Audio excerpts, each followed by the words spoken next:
बिस्मिल्लाह रहमान रहीम अस्सलाम वालेकुम। मैं हूं आपका मेज़बान साजिद गुंदल। आज 19 दिसंबर है साल 2020।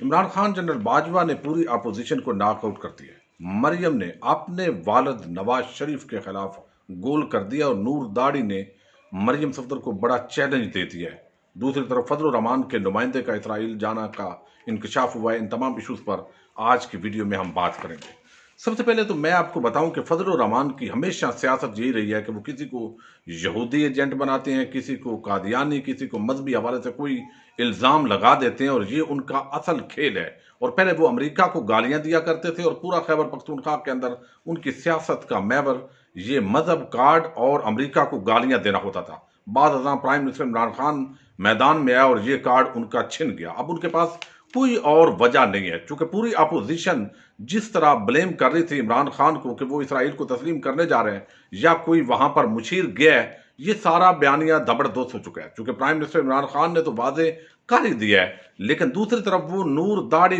जो शख्स का ट्वीट आगे रीट्वीट किए 3 अदद जो है वो मरियम सफदर ने, ताकि ब्लेम किया जा सके इमरान खान को। लेकिन वो सारी जो काम है वो उल्टा पड़ गया। और अब जो नवाज शरीफ के हवाले से दावा हुआ कि 2 वफूद उन्होंने इसराइल के अंदर भेजे, अब नूर दाढ़ी ने मरियम नवाज को उल्टा चैलेंज दे दिया है और उनका यह कहना है I24 चैनल पर दोबारा उन्होंने इंटरव्यू दिया। एक तो उस शख्स की कोई ज्यादा दुनिया के अंदर पहचान नहीं थी, वो पाकिस्तान से गया हुआ था, लंदन में रह रहा था, वहां पर वो गैरों के टुकड़े पर पल कर इस तरह की एक एनजीओ के अंदर जिस तरह लोगों को इस्तेमाल किया जाता है वो शख्स इस्तेमाल हो रहा है। लेकिन जो ही मरियम ने उसके ट्वीट को अहमियत दी और रीट्वीट किया तो उसके बाद एक तो उस नूर दाढ़ी नामी शख्स की अहमियत बन गई और दूसरी तरफ मरियम ने अपने ही वालिद को जो है वो इसराइली एजेंट साबित करने के हवाले से दलाइल दे दिए। अब वहां पर उन्होंने नूर दाढ़ी ये कहता है कि मरियम को ये ट्वीट जो है वो डिलीट नहीं करना चाहिए था, बल्कि उसको चाहिए था कि वो मेरी बात का रिबटल देते, वो जवाब देती। और वो आज भी वो कहता है चैलेंज है मेरा, वो जवाब दे और इसको गलत साबित करे कि नवाज शरीफ ने अपने दौरे हुकूमत के अंदर 1997 के अंदर 2 वफूद यहां पर तल अबीब के अंदर नहीं भेजे। अब ये एक बहुत बड़ा इल्जाम है नवाज शरीफ को, मुस्लिम लीग नून को, जो हमेशा इस हवाले से फजल रहमान को इमाम समझते हैं और यहूदी एजेंट साबित करने के लिए ही ये ट्वीट असल में किया था। तो अब नवाज शरीफ के हवाले से ये उनको वजाहत देनी पड़ेगी और इसका जवाब मांग लिया गया। लेकिन अभी तक पूरी मुस्लिम लीग नून इस हवाले से खामोश है और ये मुजरमाना खामोशी बहुत कुछ बताती है कि आप सियासत के लिए किसी की भी इज्जत उछाल देते हैं, लेकिन खुद आप ऐसे काम कर रहे होते हैं जिसके अंदर पकड़े जाते हैं। अब वो कहता है कि ये बात तो यहां हुई, लेकिन दूसरी तरफ जो फजल रहमान है जो यहां पर हमेशा मदब कार्ड, अमेरिका दुश्मनी, इसराइल दुश्मनी बेचा करते थे, लेकिन आजकल उनकी अगरचे पॉलिसी तब्दील है। जब से सऊदी अरब इसराइल के करीब हो रहा है, यूएई ने तस्लीम किया है, तो उन्होंने कभी भी उनके हवाले से बात नहीं की। और जिस मसले पर कश्मीर के वो कमेटी के 2 मरतबा चेयरमैन रहे हैं, हमने अक्सर बयान किया कि वो किस तरह खेल खेलते रहे। अब उनकी पार्टी के एक अजमल कादरी का इंकशाफ हुआ है कि उन्होंने भी दौरा किया। ये अगरचे 2003 के अंदर 2003 में इसका इंकशाफ हुआ था, कुछ आर्टिकल्स लिखे गए थे और उसके अंदर सरदार अब्दुल कयूम खान जो कश्मीर से ताल्लुक रखते हैं, बड़े बुजुर्ग रहनुमा थे, उनका भी जाने का इंकशाफ हुआ था, लेकिन इसकी तायीद जो है वो नहीं हो सकी। बहरहाल ये जो नूर दाढ़ी है इसने इंकशाफ किया है कि फजल रहमान की जो पार्टी का एक अजमल कादरी है वो भी जहां आया है, वो मदबी वजीर भी रहे। तो अब ये जो अजमल कादरी है ये एक जमीयत उलमाए इस्लाम, ये अजमल कादरी का एक अपना ग्रुप था, जैसे जमीयत उलमाए इस्लाम फजल रहमान ग्रुप है, इसी तरह समीउल हक ग्रुप था। और ये अजमल कादरी ये फजल रहमान की पार्टी के अंदर भी रहे हैं और ये कुछ ग्रुप बने थे JUI के अंदर, ये वही अजमल कादरी का जिक्र हो रहा है और वो परवेज मुशर्रफ के दौर के अंदर जो है वो वजारत पर भी रहे हैं। तो अब ये जवाब फजल रहमान ने भी देना है, चूंकि वो इनकी पार्टी में रहे हैं, कहीं इनकी मर्जी के साथ गए हैं, इनकी मुखालफत में गए हैं, या उस वक्त इनकी पार्टी के अंदर नहीं थे। तो वो लोग जो हमेशा इमरान खान को इस तरह के टारगेट कर रहे थे और मदबी कार्ड यूज कर रहे थे, अब उनको खुद अपने आप को साबित करना है कि वो इसराइल के एजेंट नहीं है।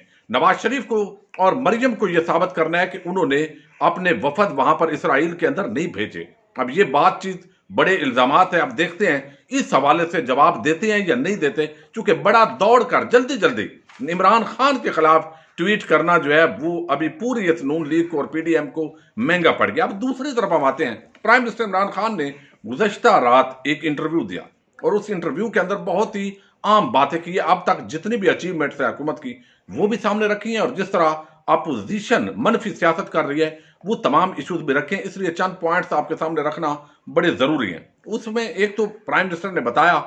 پارس جہاں دیو کے ساتھ جو انٹرویو تھا انہوں نے بتایا کہ کس طرح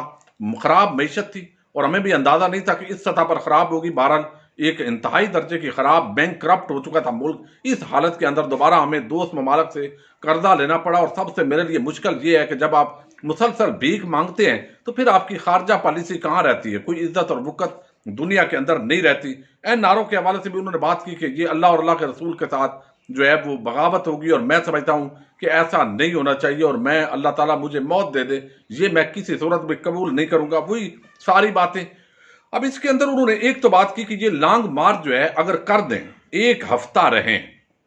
تو پھر میں غور کروں گا کہ انٹرویو استعفیٰ دینا چاہیے یا نہیں دینا چاہیے۔ یقیناً استعفیٰ تو نہیں دیں گے، لیکن اگر ہم دیکھیں تو مذہبی جماعتیں کچھ نہ کچھ یہ کام کر لیتی ہیں، لیکن عموماً ہم نے دیکھا ہے کہ یہ پیپلز پارٹی نون لیگ جو ایک جلسے کے اندر مینار پاکستان کی تھوڑی سی سردی کے اندر وہاں لوگ نہیں لا سکے، وہ کس طرح جو ہے وہ یہاں پر لوگوں کو لائیں گے، تو یہ مشکل ہے۔ اب یہ لانگ مارچ کا چیلنج دے دیا بجائے اس کے کہ اپوزیشن جو ہے وہ ڈرا رہی تھی کہ عمران خان ڈر جائے، ہماری فوج ڈر جائے، بلیک میل ہو جائے سارے، تو اس کی بجائے اب وزیر اعظم کہتا ہے کہ آئیں استعفے دیں، ست بسم اللہ، ہم تو انتظار کر رہے ہیں آپ استعفے دیں تاکہ نئی اپوائنٹمنٹس ہوں، نئے بندے الیکٹ ہو کر آئیں اور ہمیں واضح اکثریت 2/3 اکثریت ملے، اور میں وہ وعدے جو عوام سے اصل میں کر کے آیا ہوں اس کے لیے تو 2/3 اکثریت چاہیے، تو وہ اگر وہ تو میں آئین کے اندر اور قانون کے اندر تبدیلی کر سکوں تو یہ تو بہت ہی خدمت ہو جائے گی، جیسے اعتزاز حسن نے کہا۔ اب یہ اپوزیشن کو کلین بولڈ کر رہے ہیں، اور جس طرح آرمی چیف کے حوالے سے انہوں نے بتایا کہ فوج اور حکومت ایک پیج پر ہے، فوج اوپر نہیں ہے بلکہ میرے نیچے ہے، اور یہ ایک آئین کا تقاضا بھی ہے، لیکن ان کو یہ تکلیف ہے کہ فوج اور یہ ایک پیج پر کیوں ہے، اس کی تکلیف تو نہیں ہونی چاہیے۔ محب وطن لوگوں کو تو خوشی ہونی چاہیے کہ حکومت اور فوج اور اسٹیبلشمنٹ ایک ہی پیج پر ہے اور ملک ترقی کی طرف گامزن ہے، لیکن وہ کہتے ہیں کہ جنرل باجوہ بڑے پروفیشنل آدمی ہے، انہوں نے جمہوریت وہ سمجھتے ہیں کہ ملک کے اندر چلنی چاہیے، اگر کوئی اور آرمی چیف ہوتا تو ابھی تک ان کو تھپڑ لگا چکا ہوتا، جس طرح کے یہ معاملات کر رہے ہیں، مسلسل آرمی کو، جنرل فیض کو، یعنی جنرل جو ہمارے باجوہ ہیں ان کو تنقید کا نشانہ بنا رہے ہیں، تو یہ ان کو یہ دیکھنا چاہیے، سمجھنا چاہیے ایک بہت بڑا یہ مذاق جو کر رہے ہیں قوم کے ساتھ اور ملک کے ساتھ، یہ نہیں ہونا چاہیے۔ یہ بہت بڑی میں سمجھتا ہوں ایک میسج دیا گیا، انہوں نے کہا کہ آرمی کے اندر بڑا غصہ ہے، وہ سمجھتے ہیں کہ اس طرح کی بات ان کو نہیں کرنی چاہیے، لیکن پھر بھی اس حوالے سے اگر دیکھیں تو بہت بڑی ڈیولپمنٹ ہے، اور ان کو یہ خیال کرنا چاہیے، تو یہ ایک پیغام دیا ہے کہ آرمی کے اندر اس حوالے سے غصہ پایا جاتا ہے۔ اب دوسری جو بڑی چیز ہے وہ یہ ہے کہ انہوں نے بتایا کہ ISI سے مجھے کسی سے ڈرنے کی ضرورت نہیں ہے، یہ ٹیلی فون کالز اور یہ چونکہ سب کو پتہ ہے، پہلے زرداری، نواز شریف یہ پکڑے جاتے تھے چونکہ ان کے کرتوت اس طرح کے تھے، ایک کا میمو گیٹ سکینڈل آیا اور دوسرا جو ہے اس کی کرپشن اور چوری پکڑی گئی، تو مجھے کوئی مسئلہ نہیں ہے، میری کال ریکارڈ ہو جیسے بھی ہو، وہ جیسے اپنے طور پر انہوں نے پروٹیکٹ کرنا ہوتا ہے، تو میں نے کون سی کرپشن کرنی ہے، اللہ کا شکر ہے صاف شفاف سیاست کر رہا ہوں۔ تو یہ بہت بڑی باتیں کی، اور ساتھ انہوں نے اسرائیل کے حوالے سے جو بات کی ہے، انہوں نے کہا کوئی وزیر مشیر نہیں گیا، یہ بالکل فیک نیوز ہے، لیکن اس کے ساتھ ملک کے اندر کچھ کالی بھیڑیں صحافت کے لبادے کے اندر چھپی ہوئی، جن کا میں اکثر آپ کے سامنے ذکر کرتا ہوں، اس کا پرائم منسٹر نے بھی وہاں ذکر کیا، اور وہ کس طرح ملک کا جو اصل بیانیہ ہے اس کو نگیٹ کرتے ہیں، اور وہاں جو انٹرنیشنل جس طرح یورپین ڈس انفو لیب کی پوری رپورٹ آئی ہے اس حوالے سے وہ اس پراپیگنڈے کا شکار ہوتے ہیں، اور ملک تباہ ہو گیا، برباد ہو گیا، معیشت کچھ بھی نہیں ہو رہا، تو یہ ملک نہیں چل رہا، یہ پراپیگیٹ کرتے ہیں۔ اور دوسری طرف انہوں نے کہا کہ اسرائیل پر ہمارا موقف بالکل اصولی ہے، ہم ڈٹے ہوئے ہیں، قائد اعظم رحمۃ اللہ علیہ نے جو ہمیں ویژن دیا اس کے مطابق کوئی لچک، کوئی تبدیلی نہیں آئی، لیکن یہ اس کو جان بوجھ کر ہوا دے رہے ہیں۔ ساتھ ہی انہوں نے میڈیا کی آزادی کا ذکر کیا، لیکن ذکر کیا کہ وہ جو اینکریاں خونی لبرلز کا ٹولہ جو اسلام آباد ہائی کورٹ پہنچا ایک مفرور اشتہاری مجرم کے لیے، تو وہ بجائے اس کے کہ ان کے 30 سال 35 سال جو انہوں نے کرپشن کی ہے اس کا ذکر کریں، وہ ہمیشہ یہ ذکر کرتے ہیں کہ یہ 2 سال کے اندر حکومت نے یہ بھی کر دیا وہ بھی کر دیا، تو ہمارا 5 سال مکمل ہونے دے، آپ پھر کمپیریزن ہمارے 5 سال اور ان کے 10 سالوں کا کر لیں، لیکن ابھی 30 سال کا کرپشن قرضہ وہ ڈسکس آپ کرنے کے بجائے ہماری 2 سال کی کمزوریاں اور ان چیزوں کو آپ ڈسکس کر رہے ہیں، یہ بات جو ہے वो बड़ी अहमियत की अमल है। अब मैं समझता हूं जो आर्मी ने रिएक्शन दिया,